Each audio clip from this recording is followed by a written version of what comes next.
So, anybody that's spent time in prison will remember the first time they ever got sent there. I remember my first time. I got 8 months and they sent me to HMP Donkatraz. Now, Donny back then, it was like a triple Cat A jail. It had just opened and the suicide rate was one of the highest in England because of the bullying. It was terrible, really bad. And I was sat in reception and there was like 20 dudes there. And then one of them stood up and just set about another guy, started punching him. And then like 5 others jumped up and they jumped on him, started pounding him, knocked him out, and he was on the floor, unconscious. They were still stamping on him when he was out. And the screws came, carried him away.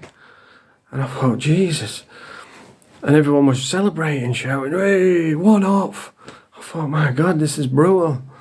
And eventually they took us up onto the wing, and just before we were going to go on the wing, the doors flew open and there were screws were carrying a black guy out, and then had his face done by hot water and sugar. And I couldn't believe it. I thought, man, this is hell on earth. And the screws just carried on. I said, "Come on, son." I thought, fucking hell, as though no what had happened. And then we walked onto the wing, and my God, it was so loud.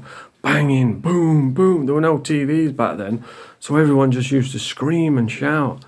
And as I was walking to my cell, I'm walking past the cells and they're banging, shouting, "Fresh meat, we're gonna kill you," boom, boom, boom. I thought, my God, this is brutal.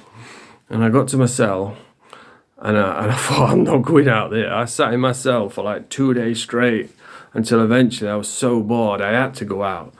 But yeah, that was my first time in prison.